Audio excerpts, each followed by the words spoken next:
साल भर तक अपनी तूफानी मार्केटिंग से शोर मचाने के बाद आखिरकार यश की टॉक्सिक रिलीज हो गई है। ढेर सारे ऐसे पॉइंट्स थे जिनकी वजह से दर्शकों को सिनेमा घरों तक जाना ही पड़ता।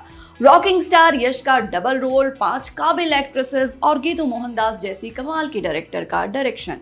लेकिन क्या ये सब मिलाकर आपको एक अच्छे सिनेमा की गारंटी दे पाए हैं? बिल्कुल नहीं। इन्होंने दी है निराशा, घनघोर निराशा। जहर टॉक्सिक होता है, ये तो हम सब जानते हैं। आज हम ये भी जान गए कि टॉक्सिक ही जहर है।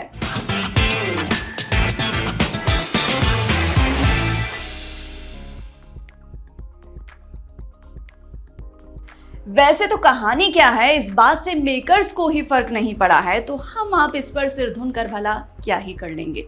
फिर भी अगर आपको शॉर्ट में समरी जाननी ही है तो आपकी मर्जी। आगे स्पॉयलर्स हो सकते हैं, तो थोड़ा सावधान रहिएगा।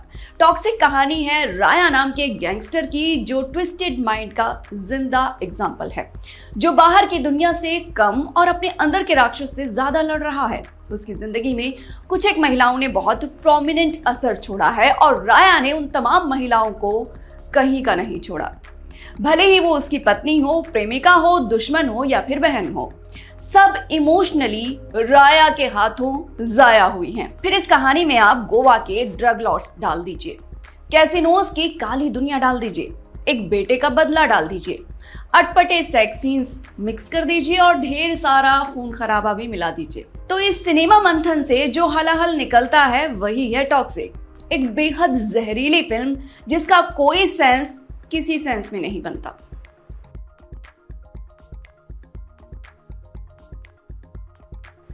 फिल्म के जिन एक्शन सीक्वेंसेस की रिलीज से पहले भरपूर तारीफें हो रही थी, उनमें से इक्का दुक्का ही ऐसे हैं जो आपका अटेंशन होल्ड कर पाते हैं। बाकी सब वही रूटीन मारकाट है जो पिछले कुछ सालों से हमारे सिनेमा का प्रोमिनेंट हिस्सा बनी हुई है और अब बिल्कुल बेजान हो चुकी है। हर 2-4 मिनट में कोई आदमी बेरहमी से मार दिया जाता है। हथियारों का तो जैसे मेला लगा हुआ है। Pistol, revolver, LMG, shotgun, rifle, grenade, mortar, तलवार, खंजर, फरसा, कुल्हाड़ी, बर्छी, जो वैरायटी चाहिए वो मिलेगी।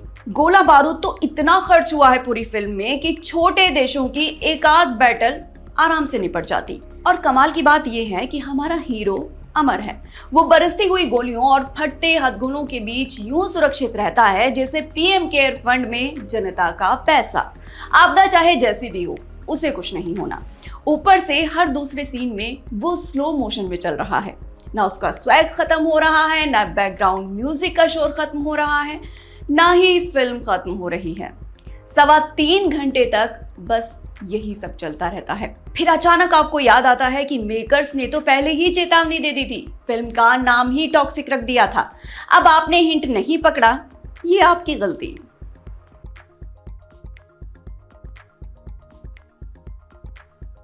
एक्टिंग की बात की जाए तो उसका फंडा सिंपल है। बड़े एक्टर्स के पल्ले चाहे जैसी स्क्रिप्ट पड़े, वो अपना बेस्ट तो देते ही हैं।